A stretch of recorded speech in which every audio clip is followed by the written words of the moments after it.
अस्सलाम वालेकुम guys, exercise के नेक्स्ट प्रॉब्लम की तरफ चलते हैं। बहुत ही सिंपल सा प्रॉब्लम है, इसमें भी कोई हार्ड एंड फास्ट, कोई रॉकेट साइंस नहीं, कोई टेक्निकलिटी इतनी हार्ड एंड फास्ट नहीं है। बहुत सिंपल सा है, स्ट्रेट फॉरवर्ड सा है। सो स्टेटमेंट को रीड आउट करते हैं। स्टेटमेंट में देखते हैं क्या चीज़ गिवन है और क्या चीज़ फाइंड आउट करनी है। सो स्टेटमेंट में स्ट्रेट फॉरवर्ड ये पूछ रहा है, कहता है कि फाइंड आउट करो two positive integers. Two positive integer हमें फाइंड आउट करने हैं। तो जो भी चीज़ हमारा फर्स्ट टास्क क्या होता है कि जो भी चीज़ फाइंड आउट करें वो कहता है उन्हें हम पहले लेट करते हैं। तो लेट करेंगे first integer, two positive integers find out करने, तो फर्स्ट इंटीजर और सेकंड इंटीजर। अब इन्हें क्या लेट करना है, पहले जो स्टेटमेंट का थोड़ा सा आगे पोर्शन है उसको देख लेते हैं। तो इन टू पॉजिटिव इंटीजर्स को जो कि फाइंड आउट ये करने को कह रहा है, जो कि यहाँ पे भी मैं लेट करने जाऊंगा। तो ये जो टू पॉजिटिव इंटीजर्स हैं इनके लिए इसने एक कंडीशन सेट कर दिया है कि इनका जो सम है उस sum is 12। So means to say कि अब आपने ये जो टू पॉजिटिव इंटीजर्स हैं जो कि हमें फाइंड आउट करने हैं, तो इनको यहाँ पे लेट करते वक्त ध्यान रखना है कि आपने इनको ऐसे लेट करना है कि जो इनका सम है वो 12 के इक्वल ही रहना चाहिए। तो कंडीशन इसने यहाँ पे दे के इन टू पॉजिटिव इंटीजर्स के लिए हमें रिस्ट्रिक्ट कर दिया। तो फर्स्ट इंटीजर को मैं x के इक्वल लेट कर रहा हूँ और जो इसका सेकंड इंटीजर है उसको मैं लेट कर रहा हूँ 12 माइनस एक्स। अब इसको जस्टिफाई करते हैं, चेक करते हैं, देखते हैं कि वाकई में ये जो स्टेटमेंट इसने ये जो एक कंडीशन सेट की हुई है इस टू पॉजिटिव इंटीजर्स के लिए, जो कि यहाँ पे मैंने लेट कर दिए फर्स्ट को x और सेकंड को 12 माइनस एक्स, क्या ये जो हम लोगों ने इस तरीके से इनको लेट किया है क्या ये जस्टिफाई करेगा? ये जो इसने कंडीशन दी हुई है इन टू पॉजिटिव इंटीजर्स के लिए कि इनका जो सम है वो 12 के इक्वल रहना चाहिए, देख लेते हैं। फर्स्ट इंटीजर x है जो कि मैंने लेट किया है और सेकंड इंटीजर क्या है 12 माइनस एक्स। इनका सम लेके चेक करते हैं। सम लोगे ये पॉजिटिव x नेगेटिव x ये कैंसिल आउट हो जाएगा, रिजल्ट आपके पास क्या आ जाएगा, यहाँ से 12 आ जाएगा। मीन्स टू से हमने यहाँ पे जो लेट किया हुआ है इन टू पॉजिटिव इंटीजर्स को ये ठीक किया हुआ है। ये जो इसने कंडीशन सेट की हुई है टू पॉजिटिव इंटीजर्स के लिए ये उसको जस्टिफाई कर रहा है। और ये चेक करने वाला काम आपने नहीं करना, ठीक है, ये जस्ट आपको समझाने के लिए। अच्छा, फर्स्ट टास्क हमारा कंप्लीट हो गया। अब चलते हैं सेकंड टास्क की तरफ। सेकंड टास्क अब हमारा होगा कि हमें देखना है कि हमारा फंक्शन क्या होगा। तो उसके लिए हम लोग स्टेटमेंट का जो बाकी पोर्शन है उसकी तरफ चलते हैं। आगे वो कहता है कि एंड द प्रोडक्ट, फंक्शन आपका यहाँ से लेके यहाँ तक है। तो product of one with the square of the other, जो आपकी फंक्शन की आपकी इंफॉर्मेशन है वो मैंने हाईलाइट कर दी, ठीक है, यहाँ तक। ये मैक्सिमम वाली चीज़ पे बाद में आएंगे। अब यहाँ पे जो फंक्शन है इसको मैं एफ ऑफ एक्स की इक्वल लेट कर रहा हूँ। तो आपका फंक्शन क्या है, मैं रिपीट कर देता हूँ कि आपका फंक्शन है product of one with the square of the other, जिसको मैं यहाँ पे एफ ऑफ एक्स की इक्वल लेट करके लिख रहा हूँ। प्रोडक्ट ऑफ वन, ये जो वन है ये इंडिकेट कर रहा है इस फर्स्ट पॉजिटिव इंटीजर को with the square of the other. ये जो अदर है ये इंडिकेट कर रहा है ये जो आपका सेकंड इंटीजर है इसके लिए, लेकिन इसका क्या होना चाहिए, स्क्वायर होना चाहिए, और इसका स्क्वायर लेके इसके साथ इसका प्रोडक्ट होना चाहिए, क्योंकि यहाँ पे क्या कह रहा है product of one with the square of the other. तो अदर का क्या है, पहले स्क्वायर लेके और इसका फर्स्ट के साथ आपने क्या करना है, जो वन जिसको यहाँ पे कहा है कि product of one with the square of the other, तो इनका प्रोडक्ट होगा, ये आपका फंक्शन होगा। आई होप क्लियर होगा कि product of one with the square of the other, जो कि आपके सब नहीं आ गया, ये हमारा फंक्शन है। इसको यहाँ पे मैं लेबल कर देता हूँ इक्वेशन नंबर फर्स्ट करके। स्टिल अगर कहीं कंफ्यूजन हुई तो नीचे कमेंट सेक्शन में कमेंट करके आप लोग बता देना, ठीक है। अच्छा, सेकंड टास्क भी हमारा हो गया कि हमें फंक्शन देखना था कि फंक्शन हमारा क्या होगा, वो भी हम लोगों ने फाइनलाइज कर लिया। अब आगे जो काम है वो सेम वही 3 स्टेप्स होंगे जो कि हम लोग problem number second, problem number first में कर चुके हैं। और वो स्टेप्स कोई नया काम नहीं है, पुराना काम है, पुराने स्टेप्स हैं। जब एक्सट्रीम वैल्यूज वाले हम लोगों ने क्वेश्चंस किए थे उन्हीं से हम लोगों ने 3 स्टेप्स पे किए हैं। अब जो चीज़ लास्ट में मुझे ज़रूरत पड़ेगी, आगे कहीं जाके ज़रूरत पड़ेगी, जैसे अभी ये जो लेट वाला काम मैंने किया है टू पॉजिटिव इंटीजर्स को, ये लास्ट में मुझे ज़रूरत पड़ेगी, इनको मैं साइड पर लिख देता हूँ। जो फर्स्ट इंटीजर है इसको मैंने लेट किया हुआ है x के इक्वल, और जो सेकंड इंटीजर है उसको मैंने लेट किया हुआ है 12 माइनस एक्स के। फंक्शन को मैं ऊपर लिख लेता हूँ। और ये आपको पता है ये मैं क्यों करता हूँ, क्योंकि मुझे आगे स्पेस मैनेज करनी है, या साइड पे लिखने वाला काम आपको नहीं करना, ठीक है। अच्छा, एफ ऑफ एक्स हमारे पास क्या है, x इंटू 12 माइनस एक्स का whole square. Question number first. अच्छा, फंक्शन हमारे पास आ गया, इक्वेशन 1 करके इसको लेबल भी कर दिया। अब चलते हैं अपने स्टेप्स की तरफ। तो स्टार्ट करते हैं स्टेप नंबर फर्स्ट से। स्टेप नंबर फर्स्ट में हम लोग फाइंड आउट करते हैं फर्स्ट डेरिवेटिव। जो भी आपका फंक्शन होगा उसको differentiate with respect to x, बहुत सारी करके आपने फर्स्ट डेरिवेटिव फाइंड आउट करना है। तो फंक्शन जिसको मैंने यहाँ पे इक्वेशन 1 करके लेबल किया हुआ है उसको डिफरेंशिएट कर देंगे with respect to x both sides. तो आपके पास क्या आ जाएगा, फर्स्ट डेरिवेटिव। देखते हैं क्या आएगा, d by dx x into 12 minus x का होल स्क्वायर। अच्छा यहाँ पे अब ये जो x है इसको मैं कह रहा हूँ पहला फंक्शन और 12 माइनस एक्स के होल स्क्वायर को कह रहा हूँ दूसरा फंक्शन। ये इसलिए मैंने यहाँ पे फंक्शंस की फॉर्म में इसको लेबल किया हुआ है क्योंकि नेक्स्ट स्टेप पे इस पे लग जाएगा प्रोडक्ट रूल। तो प्रोडक्ट रूल आपको समझने में जैसा आसानी होगी इसलिए मैंने यहाँ पे इनको लेबलिंग कर दी है इस तरीके से। ये करने की जरूरत नहीं है, ठीक है, ये जैसा आपको समझाने के लिए। फर्स्ट डेरिवेटिव प्रोडक्ट रूल लगेगा। पहला प्रोडक्ट रूल क्या होगा, पहला function as it is derivative दूसरे फंक्शन का प्लस दूसरा function as it is derivative पहले फंक्शन का जो कि x है। सो इस पे लग जाएगा पावर रूल। पावर आपके पास क्या है, स्क्वायर है, पावर 2 है, तो पावर पहले, पावर में से एक कम, पावर में से एक कम, 2 माइनस 1 करोगे पावर 1 आएगी, 1 पावर मेंशन करने की जरूरत नहीं है। और डेरिवेटिव बेस का, बेस आपके पास क्या है 12 माइनस एक्स है, इसका तो पावर जो लगाना तो आपके सामने आ गया। नेक्स्ट आगे चलते हैं, प्लस 12 माइनस एक्स का होल स्क्वायर, एक्स का डेरिवेटिव लोगे रिजल्ट आएगा 1।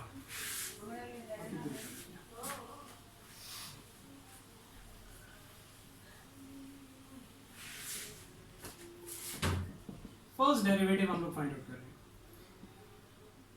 सो यहाँ पे ये जो ब्रैकेट है ये वाली ब्रैकेट, ठीक है, इसको हटा दो, 2x को अंदर मल्टीप्लाई कर दो तो ये आ जाएगा 2x 12 माइनस एक्स। और यहाँ पे इसका 12 का डेरिवेटिव सेपरेट लेना है, x का डेरिवेटिव सेपरेट लेना है। 12 एक कांस्टेंट है, उसका डेरिवेटिव क्या आएगा 0, x का डेरिवेटिव क्या आएगा 1, और आगे आपके पास क्या आएगा 12 माइनस एक्स का आ जाएगा होल स्क्वायर। जो 1 है वो सारी बात मल्टीप्लाई जिससे होगा वो आपके पास यही रिजल्ट आएगा।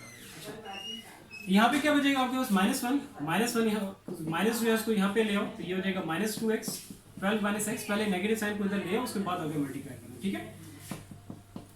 अच्छा, और यहाँ पे आपने क्या करना है, ये जो होल स्क्वायर है 12 माइनस एक्स का होल स्क्वायर, इस पे आपने ये फॉर्मूला लगा देना। फॉर्मूला में आपको यहाँ पे a माइनस बी का होल स्क्वायर का फॉर्मूला इस पे लग जाएगा और इसको ओपन करना है आपने, ठीक है। सो फॉर्मूला क्या होगा, a का स्क्वायर प्लस b का स्क्वायर माइनस 2a।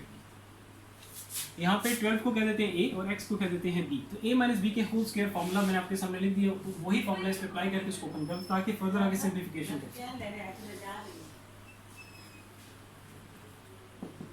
सो -2x, पहले इनको मल्टीप्लाई करो, इसको 12 के साथ, पॉजिटिव 12 के साथ, और इसको फिर -x के साथ, -2x को minus plus.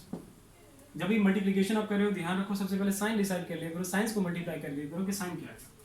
So minus plus minus 2x को 12 से मल्टीप्लाई किया तो ये क्या हो जाएगा 24x, माइनस माइनस क्या हो जाएगा प्लस, 2x को x से मल्टीप्लाई करोगे तो ये आ जाएगा 2x का स्क्वायर। अच्छा, यहाँ पे पहले इसका फॉर्मूला ओपन कर देते हैं, फिर नेक्स्ट स्टेप पे जाते हैं। अच्छा, a माइनस बी का होल स्क्वायर तो क्या होता है a का स्क्वायर प्लस b का स्क्वायर माइनस 2ab। 12 का स्क्वायर 144, x का स्क्वायर माइनस 2 को 12 से मल्टीप्लाई करो हो जाएगा 24x। अब आपने इनको ऐड सब्ट्रैक्ट करना है और साथ साथ इनको अरेंज भी करते हो। जो हाईएस्ट पावर द वेरिएबल है उसको पहले रखो। हाईएस्ट पावर द वेरिएबल क्या है, x स्क्वायर आपके पास यहाँ पे। सो 2x का स्क्वायर और ये x का स्क्वायर 1x का स्क्वायर इन सिंपल। तो क्या देगा, दोनों ऐड हो रहे हैं, 2 और 1 ऐड करोगे तो क्या देगा आपके पास 3x का स्क्वायर। उसके बाद आ जाते हैं x वाले टर्म्स पे, -24x -24x। तो नेगेटिव साइन दोनों के साथ होंगे ऐड, लेकिन साइन नेगेटिव आएगा तो ये हो जाएगा -48x। इसके बाद लास्ट में हमारे पास बच जाएगा एक कांस्टेंट, वो है पॉजिटिव 144। तो ये आपके पास आ गया फर्स्ट डेरिवेटिव। इसको यहाँ पे मैं लेबल कर देता हूँ equation number 2। Step number first हमारा कंप्लीट हो गया। हमें फाइंड आउट करना था फर्स्ट डेरिवेटिव, जो कि आपके सामने है, हम लोगों ने फाइंड आउट कर लिया। इस फर्स्ट डेरिवेटिव को मैं साइड पे लिख लेता हूँ कि हमें आगे जरूरत पड़ेगी।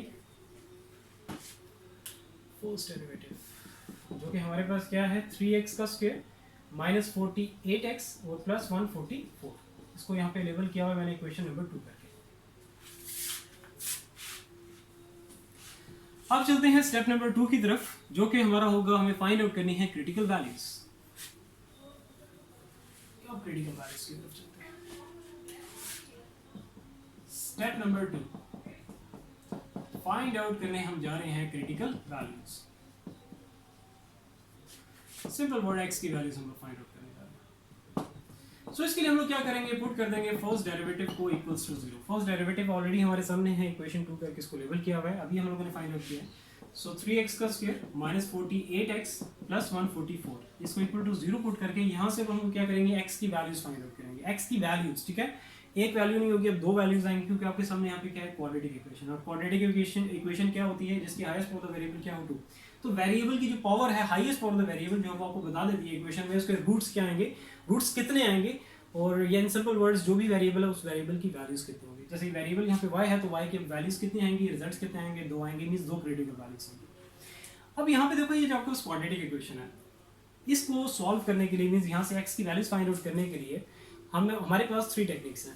फर्स्ट आपके पास क्वाड्रेटिक फॉर्मूला, सेकंड आपके पास फैक्टराइजेशन, थर्ड आपके पास है कंप्लीटिंग स्क्वायर। कंप्लीटिंग स्क्वायर की तरफ जाने की जरूरत नहीं है, कोशिश पहले ये करो कि फैक्टराइजेशन करो, फैक्टराइजेशन की भी जल्दी से हो जाएगी। फैक्टराइजेशन अगर पॉसिबल नहीं है फिर आप लोगों को जाना है क्वाड्रेटिक फॉर्मूले की तरफ, ठीक है। और फैक्टराइजेशन में अगर आपकी ग्रिप नहीं है तो मुझे नीचे बता देना कमेंट सेक्शन में, तो फैक्टराइजेशन मैं आपको इन डिटेल के साथ करा दूंगा। ऐसी कोशिश मेरी यहीं पे करा देता हूँ, ठीक है। सो फैक्टराइजेशन मैं आपको यहाँ पे अभी करवाऊंगा, लेकिन स्टिल अगर कहीं कन्फ्यूजन रह जाए तो मुझे बता देना, ठीक है। ये बेसिक सी चीज़ें हैं, इनमें अगर कहीं कन्फ्यूजन है फिर प्रॉब्लम है, ठीक है। सो बेस आपकी अभी तक स्ट्रॉन्ग हो जानी चाहिए, ठीक है। नहीं है तो पूछो, जितना हो सकता है पूछो, ठीक है। अभी अच्छा यहाँ पे अब देखो, अब इसको मैं फैक्टराइजेशन की हेल्प से कर रहा हूँ। तो फैक्टराइजेशन क्वाड्रेटिक फॉर्मूला या कंप्लीटिंग स्क्वायर जिस भी टेक्निक से करना है, जो भी आपने करना है, उससे पहले आपने देख लेना है कि क्वाड्रेटिक इक्वेशन में अगर कोई फर्दर सिंप्लीफिकेशन हो सकती है तो आपने फर्दर उसको और सिंप्लीफाई कर लेना। तो अब यहाँ पे देखोगे कि क्या चीज़ क्या है, 3 कॉमन आ सकता है, तो 3 कॉमन ले लो। 3 कॉमन लेंगे तो ये रहेगा एक्स स्क्वायर माइनस ये आपके पास कितना आ जाएगा 16x, और 144 है, 3 कॉमन लिया तो ये आपके पास कितना हो जाएगा 48 इक्वल टू 0। 3 यहाँ पे मल्टीप्लाई और राइट साइड भी लेके जाओ, 0 से डिवाइड होगा तो आपके पास ये 3 हो जाएगा खत्म। तो हमारे पास ये जो आपके पास क्वाड्रेटिक इक्वेशन थी ये अब सिंप्लीफाई होके आ गई आपके पास। तो फर्दर सिंप्लीफिकेशन अगर हो तो पहले आप कर लेना before applying any technique, okay, ये एनी फॉर्मूला। अब यहाँ पे इसको मैं फैक्टराइजेशन से करा, ठीक है, फैक्टराइजेशन के मेथड से। तो अब यहाँ पे फैक्टराइजेशन क्या है वो देख लेते हैं। फैक्टराइजेशन के लिए हम लोग क्या करेंगे, यहाँ पे अगर एक्स स्क्वायर के साथ अगर यहाँ पे कोई कोफिशिएंट मेंशन नहीं किया गया तो कोफिशिएंट क्या होगा 1 होगा। तो ये जो लास्ट आपके पास ये जो कांस्टेंट है इसको आपने मल्टीप्लाई करना है एक्स स्क्वायर के कोफिशिएंट के साथ, और साथ ही रिजल्ट देख लेना है, यहाँ पे लिख लेना है कि मैंने मल्टीप्लिकेशन की तो आपके पास मतलब जो लास्ट आपके पास कांस्टेंट है उसको मल्टीप्लाई किया है एक्स स्क्वायर के कोफिशिएंट के साथ, तो रिजल्ट आपके पास कितना आ गया 48। ये आपने साइड में नोट कर लेना। अभी जो स्टेप्स मैं आपको बता रहा हूँ फैक्टराइजेशन के, ये आपने सेम एज इट इज करने हैं, ठीक है। कोई भी आपका क्वाड्रेटिक इक्वेशन हो जो कि फैक्टराइजेशन यहाँ पॉसिबल है तो आप इस तरीके से आप कर सकते हैं, ठीक है। अब यहाँ पे देखोगे सेंटर में जो है मींस टू से कि x का जो कोफिशिएंट है वो आपके पास क्या है, यहाँ पे देख रहे हो -16 है, उसको भी यहाँ पे लिख लो। ये प्लस का साइन मैंने क्यों लगाया ये मैं आपको बताता हूँ, और इसके साथ मल्टीप्लाई का साइन क्यों लगाया ये भी मैं आपको बताता हूँ। तो लास्ट आपके पास यहाँ पे जो कांस्टेंट है उसको मल्टीप्लाई किया एक्स स्क्वायर के कोफिशिएंट के साथ, नोट कर लिया, और x का जो भी कोफिशिएंट है विद साइन का ध्यान रखना है वो भी आपने नोट कर लिया। और जो आपके पास सेंटर में ये जो x का जो कोफिशिएंट था इसके साथ यहाँ पे मैंने लगा दिया है प्लस का साइन, और यहाँ पे ये जो कांस्टेंट है उसको जो मैंने एक्स स्क्वायर के साथ मल्टीप्लाई किया है, एक्स स्क्वायर के कोफिशिएंट के साथ जो मल्टीप्लाई किया, रिजल्ट जो आपके पास आया 48, उसको मैंने इसके साथ साइन लगा दिया मल्टीप्लाई। ऐसा क्यों, देखो अब आपने क्या है कि 2 नंबर सर्च करने, उससे पहले यहाँ पे जो चीजें हैं लिखनी है वो आप लिख दो, x square as it is और 48 उसको भी एज इट इज आप लिख दो। हमें जस्ट इसको ब्रेक करना है, -16x को ऐसे ब्रेक करना है कि अगर आपके यहाँ पे 2 नंबर्स आपने ऐसे लेके आने हैं कि जिनको आप मल्टीप्लाई करो, उन 2 नंबर्स को आप मल्टीप्लाई करो तो आपके पास रिजल्ट क्या आना चाहिए, +48 आना चाहिए। साइंस का ध्यान रखना है। और उन्हीं 2 नंबर्स को अगर आप ऐड करो, जैसे यहाँ मैंने ऐड का साइन लगाया है, सिंबल लगाया हुआ है, ठीक है, तो अगर उनको आप ऐड करो तो आपके पास क्या आना चाहिए, -16 आना चाहिए। तो ऐसे 2 नंबर्स कौन से होंगे, सो वो हो जाएंगे -12 और -4। अब इनको मैं पहले मल्टीप्लाई करता हूँ, तो -12 को मल्टीप्लाई करो -4 से, क्या रिजल्ट ये +48 देगा। तो माइनस माइनस क्या हो जाएगा प्लस, 12 को 4 से मल्टीप्लाई करोगे तो क्या आ जाएगा 48, +48 आ गया, ठीक है। अब इन्हीं 2 नंबर्स को, ठीक है, जो भी नंबर्स आपने सिलेक्ट किए हैं उन्हीं 2 नंबर्स के अगेंस्ट आपने ये दोनों काम देखना है, दोनों ये रिजल्ट्स देखने हैं, तो ये आने चाहिए, ठीक है। सो -12 प्लस -4, अब मैं इनको ऐड करने जा रहा हूं, ठीक है। इन्हीं 2 नंबर्स को क्योंकि ऐड करेंगे तो रिजल्ट अगर -16 आ रहा है तो फिर हम कहेंगे यही 2 नंबर्स थे हमारे, जो कि यहाँ पे सेंटर में अभी हम लोगों ने लिखे। सो -12 प्लस माइनस माइनस क्या होंगे ऐड, साइन नेगेटिव आएगा, और 12 और 4 ऐड करोगे तो आपको कितना आ जाएगा, -16 ही आ जाएगा। सो मीन्स टू से कि जो हमारा ये जो सेकंड कंडीशन थी उसको भी ये जस्टिफाई कर रहा है। मीन्स टू से कि हमारे पास ये 2 नंबर्स हैं, ये 2 नंबर्स जो है हम लोग इसको जो सेंटर में -16 एक्सेस को ब्रेक करके इन दो नंबर्स में हम लोग लिख सकते हैं, क्योंकि ये जो दो कंडीशंस, इन दोनों कंडीशंस को वो एट अ टाइम जो है वो जस्टिफाई कर रहा है। सो यहाँ पे आप लिख, और इसमें अब यहाँ पे आपकी मर्जी है, बेशक -4 को पहले लिख दो, -12 को बाद में लिख दो, या -12 को पहले लिख दो, -4 को बाद में लिख लो, it's totally up to you, ठीक है। तो मैं पहले 12 लिख लेता हूँ, और यहाँ पे साइन क्या आएगा, यहाँ पे वही साइन होगा जो ऊपर 48 के साथ जो साइन है, ठीक हो गया। सो अब आपने क्या करना है, ये जो फर्स्ट 2 टर्म्स हैं और ये जो लास्ट 2 टर्म्स हैं, इनमें से आपने कॉमन लेना है, ठीक है। अब मैं कॉमन लेने जा रहा हूँ, ठीक है। अब इन 2 टर्म्स में से ये और ये मैं इसलिए हटा रहा हूँ क्योंकि ये साइन का गड़बड़ ना हो, ठीक है। आप लोग साइन को जो है मिसअंडरस्टैंड ना करो, इसलिए मैंने इसको इस तरह कर दिया, ठीक है। फर्स्ट 2 टर्म्स में से कॉमन लो, मैं कॉमन ले रहा हूँ इसमें से x, तो हमारे पास क्या बचेगा, x - 12। इनमें से अगर कॉमन लो आप, कॉमन क्या आएगा, यहाँ पे जो भी साइन होगा, इसलिए मैंने इसको फिर इस तरीके से कर दिया, ठीक है। यहाँ पे जो भी साइन होगा वो साइन आपने कॉमन लेना ही लेना है, ठीक है। पॉजिटिव है तो पॉजिटिव, नेगेटिव है तो नेगेटिव। अब यहाँ पे अगर इनमें से आप नेगेटिव साइन कॉमन ले रहे हो और 4 कॉमन ले रहे हो, जो भी कॉमन आ रहा होगा, ठीक है, वो आपने फिर नंबर कॉमन लेना है। जब आप साइन अगर नेगेटिव कॉमन ले रहे हो तो आपके पास यहाँ पे जो भी साइन होगा वो इन्वर्ट हो जाएगा, पॉजिटिव है तो नेगेटिव, नेगेटिव है तो पॉजिटिव। तो पॉजिटिव है, साइन नेगेटिव कॉमन लिया हुआ है, तो ये आपके पास यहाँ पे तो x बच जाएगा और साइन यहाँ पे इन्वर्ट हो जाएगा, पॉजिटिव है तो नेगेटिव, क्योंकि बाहर साइन नेगेटिव कॉमन लिया हुआ है, 4 कॉमन लिया हुआ है तो यहाँ पे आ जाएगा 1 और 2। और फैक्टराइजेशन का आपको यहीं से पता चल जाएगा कि जब आप कॉमन ले लोगे, कॉमन लेने के बाद अंदर ब्रैकेट्स में आपके पास जो भी चीज़ बचेगी वो सेम बच रही है, तो इट मीन्स से आपने यहाँ पे जो 2 नंबर्स लिए थे, तो ये जो आप लोगों ने 2 नंबर्स लिए थे तो वो ठीक लिए हैं, मीन्स से आपने फैक्टराइजेशन ठीक की है, तो यहीं पे आपको पता चल जाएगा। अच्छा, अब आगे चलते हैं, इसको जरा कंप्लीट करते हैं। तो हमारे पास फैक्टर्स आ जाएंगे। अब ये देखो जो ब्रैकेट्स में जो कॉमन, मतलब 2 दफा आपके पास चीज आ रही है, ठीक है, उसको आपने सिंगल टाइम लिख देना है, x - 12, और इसके बाद जो ब्रैकेट्स के बाहर है x - 4 है उसको लिख देना आपने, इक्वल्स टू 0। अब ये हमारे पास आ गए हैं फैक्टर्स। अब यहाँ से हम लोग x की वैल्यूज फाइंड आउट कर सकते हैं।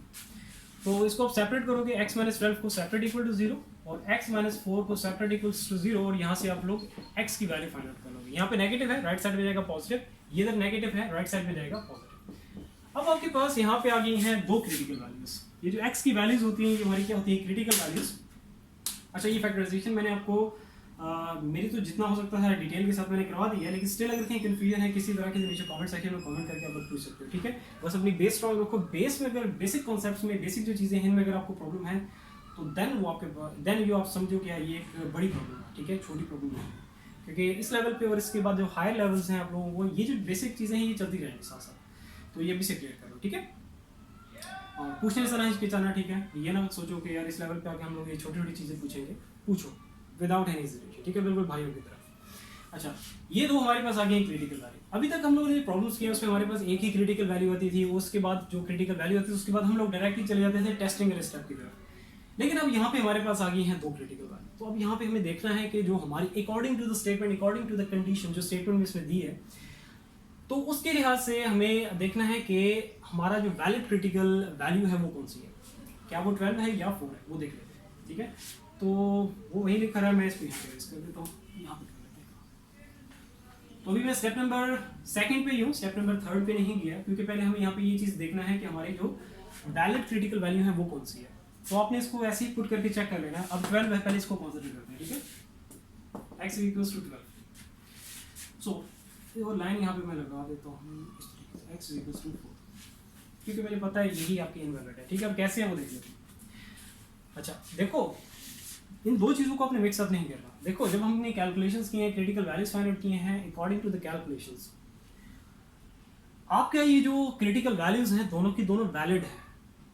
इनवैलिडिटी हम लोग इस केस में चेक कर रहे हैं कि आपके यहाँ पे जो इसने कंडीशंस दी हुई हैं या जो चीज़ फाइंड आउट ये करने को कह रहा है उसके हिसाब से, स्टेटमेंट के हिसाब से इनवैलिड कौन सी है, ठीक है, उसको हम फिर हमें यहाँ पे रोक देना है, स्टॉप कर देना है, छोड़ देना है। और जो वैलिड क्रिटिकल वैल्यू होगी अकॉर्डिंग टू द स्टेटमेंट, मैं ध्यान रखना ये वर्ड यूज करा, अकॉर्डिंग टू द स्टेटमेंट। वैसे दोनों ही क्रिटिकल वैल्यू आपकी वैलिड है कैलकुलेशंस के हिसाब से, लेकिन स्टेटमेंट के हिसाब से आपकी जो वैलिड क्रिटिकल वैल्यू है वो कौन सी है और इनवैलिड कौन सी है, और वो इनवैलिड क्यों है, ये मैं आपको भी यहाँ पे रीजन के साथ यहाँ वर्डिंग आपको लिख के बताऊंगा, ठीक है। सो वो आप लोगों ने वर्डिंग लाजमी लिखनी है। जब भी आप लोगों की कोई भी चीज़ अगर इनवैलिड है या कोई चीज़ फेल होती है उसके नीचे आप लोगों ने लाजमी नीचे रीजन लिखनी है, ठीक है। अच्छा, x इज इक्वल टू 12 पहले से देखते हैं।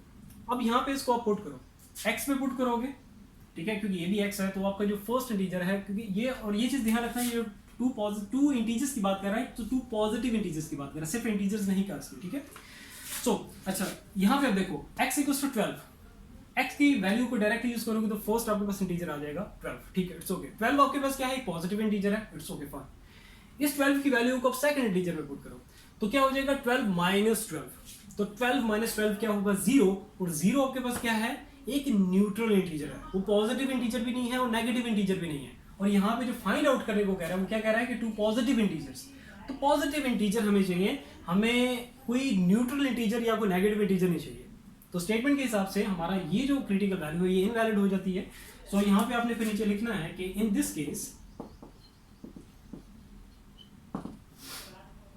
दिस केस आपका जो सेकंड इंटीजर है, ठीक है, जो कि आपने लेट किया हुआ है क्या चीज 12 माइनस एक्स हम लोगों ने यहाँ पे लेट किया हुआ है, ठीक है। So in this case second integer 12 minus X, इस x की वैल्यू को पुट करो, मैं ऐसा करता हूँ वर्डिंग को थोड़ा सा और ज्यादा अच्छे तरीके से, ठीक है। In this case at x is equals to 12, second integer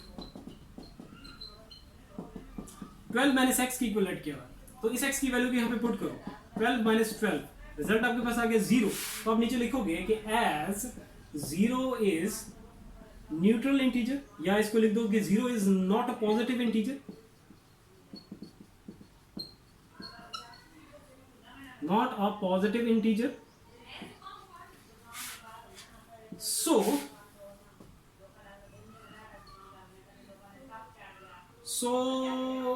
x is equals to 12 is not a valid critical value. Critical value according to, ये लास्ट में अपडेट, according to the, यहाँ पर नजर आ रहा नहीं आ रहा, मैं देख लेता हूँ, ठीक है, अकॉर्डिंग टू द स्टेटमेंट।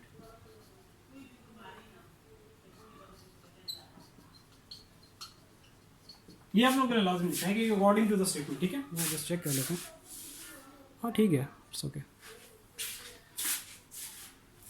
ठीक है। मैं रिपीट कर देता हूँ कि x equals to 12, in this case at x equals to 12, second integer 12 minus x, जो कि आपके पास x की वैल्यू यहाँ पे पुट की, रिजल्ट आपको 0 आ गया। 0 आपके पास क्या is not a positive integer, so x equals to 12 is not a valid critical value according to the statement, या according to the given statement, ठीक है। सो ये करके आपने स्टॉप कर देना है और मूव कर जाना है x इक्वल्स टू 4 की तरफ। तो ये आपने वर्डिंग लास्ट में लिखनी है, ठीक है। सो अब चलते हैं मीन्स से कि हमारा जो वैलिड क्रिटिकल वैल्यू है वो क्या है, 4 है, और इसको हम लोग छोड़ देंगे, ठीक है। सो स्टेप नंबर 2 हमारा कंप्लीट हो गया, क्रिटिकल वैल्यू हमें चाहिए थी तो वो हम लोगों ने देख ली, वो हमारे पास क्या है 4 है।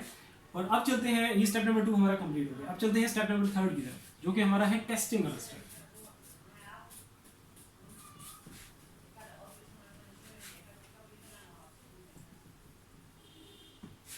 स्टेप नंबर थर्ड हमारा है टेस्टिंग वाला स्टेप। क्रिटिकल वैल्यू हमारे पास क्या है 4। सो एट दिस क्रिटिकल वैल्यू हमें देखना है कि हमारा फंक्शन जो है वो मैक्सिमम रिजल्ट देता है कि नहीं देता, जिसके लिए हम लोग ये टेस्टिंग वाला स्टेप करेंगे। टेस्टिंग के 2 रूल्स हैं, second derivative rule and first derivative rule. तो अपनी प्रायोरिटी किसको देनी है, सेकंड डेरिवेटिव रूल को देनी है। Second derivative rule, second derivative rule self defined है, हमें सेकंड डेरिवेटिव की जरूरत पड़ेगी। फर्स्ट डेरिवेटिव ऑलरेडी हमारे पास है, ऑलरेडी हम लोग फाइंड आउट कर चुके हैं, इक्वेशन 2 करके उसको लेबल किया हुआ है। सो डिफरेंशिएट कर देंगे इक्वेशन 2 को with respect to x both sides, तो हमारे पास क्या रहेगा second derivative D by D X, first derivative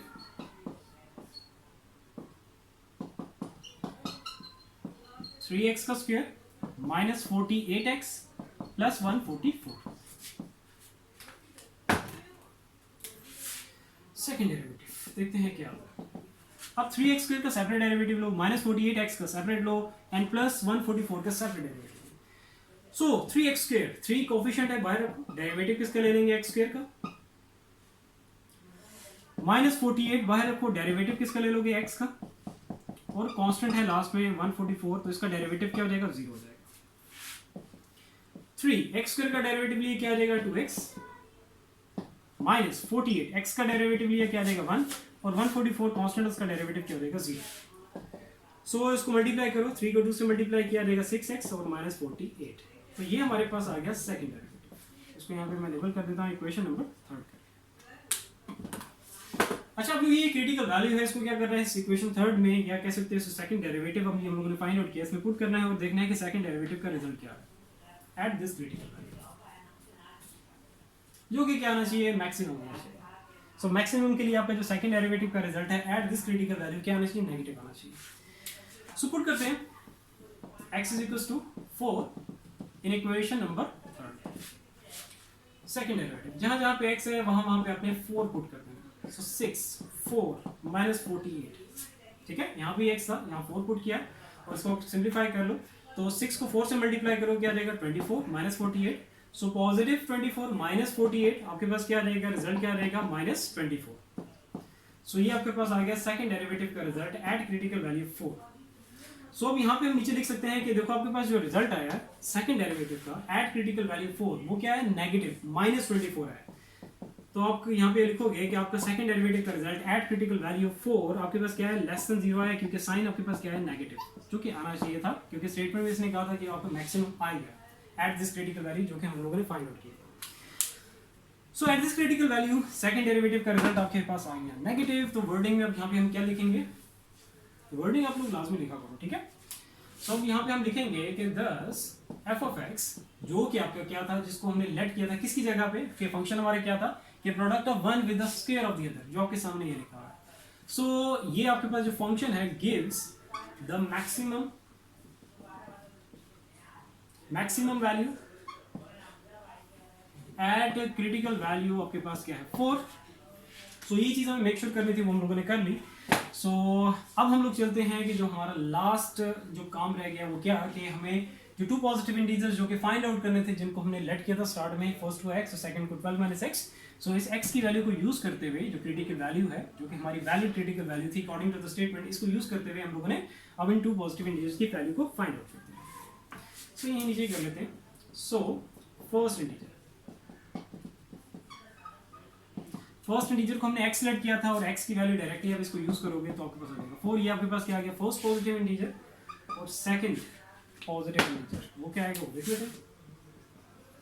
second integer जिसको हमने लेट किया था 12 - x, x की वैल्यू को यूज करो, x आपके पास क्या है यहाँ पे 4 है, तो 4 यहाँ पे पुट करो, ये नहीं है, ठीक है, ये इनवैलिड है, वैलिड आपके पास 4 है, ठीक है।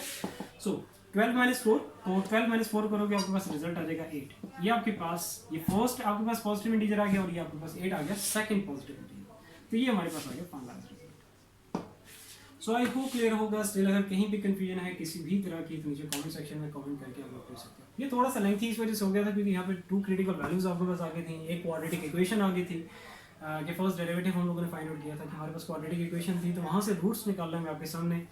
फैक्टराइजेशन में मैंने इसलिए टाइम लगाया क्योंकि मुझे पता है कि कुछ बच्चों को फैक्टराइजेशन में स्टिल अभी भी प्रॉब्लम आती है, तो वो चीज़ कवर अप करने के लिए थोड़ा टाइम ज़्यादा लग गया। लेकिन ये है कि टाइम की टेंशन नहीं है, टाइम मेरे आप देख रहे हो कि वीडियोस काफ़ी लेंथी जाती हैं, मैं टाइम की परवाह नहीं करता। मेरा सिर्फ ये कोशिश ये है कि आप लोगों के जो कॉन्सेप्ट्स हैं वो स्ट्रॉन्ग हो जाएँ। सो कभी कभी तो मेरा एक लेक्चर आधे घंटे का, एक क्वेश्चन पे आधे घंटे का, आधे घंटे से ज़्यादा होता है, 30 मिनट से भी ज़्यादा का होता है। सो मेरी बस कोशिश, मेरा ऑब्जेक्टिव यही है कि आप लोगों के जो कॉन्सेप्ट्स हैं, जो बेसिक कॉन्सेप्ट्स हैं, बेसिक कैलकुलेशंस हैं, और जो भी आपकी एक तरह की कह सकते हो जो बेस है वो मैं आपके बना दूं यहाँ पे, और क्वेश्चन से रिलेटेड जो भी प्रॉब्लम है उन प्रॉब्लम से रिलेटेड जो भी कंसेप्चुअल चीज़ है, मेरी कोशिश होती है कि एक चीज़ छोटी सी चीज़ भी मैं वो डिटेल के साथ बताऊँ, ताकि आप लोगों को कहीं पे किसी तरह का कोई इशू ना हो, ना अभी और ना आप जब हायर स्टडीज़ के लिए जाओ तो वहाँ पे आपको भी कोई इशू ना आए, क्योंकि यूनिवर्सिटीज़ में आगे सारे कॉन्सेप्ट्स चलेंगे और आपके जो भी एंट्री टेस्ट आएंगे उनमें भी आप लोगों को हेल्प आउट हो जाए, क्योंकि ये छोटी छोटी चीज़ें ही होती हैं, इन्हीं से ही वो आगे एंट्री टेस्ट वगैरह बनाते हैं, ठीक है, डिज़ाइन करते हैं। तो इंशाल्लाह ताला आप लोगों को वहाँ भी इशू नहीं होगा। बस ये कॉन्सेप्ट स्ट्रॉन्ग रखो, अपनी लाइफ को आसान रखो, ज़्यादा स्ट्रेस यहाँ पे कह सकते हैं, ज़्यादा प्रेशर यहाँ पे इकट्ठा ना करो। सो बाकी मैं आप लोगों के साथ यहाँ पे हूँ, फिजिक्स के न्यूमेरिकल्स, मैथ्स के प्रॉब्लम्स, कहीं पे कोई इशू आ रहा है तो मेरे साथ शेयर कर सकते हैं, ठीक है। सो इंशाल्लाह ताला फिर नेक्स्ट वीडियो में मिलते हैं एक नए प्रॉब्लम के साथ। अपना बहुत सारा ख्याल रखो। अल्लाह हाफिज़।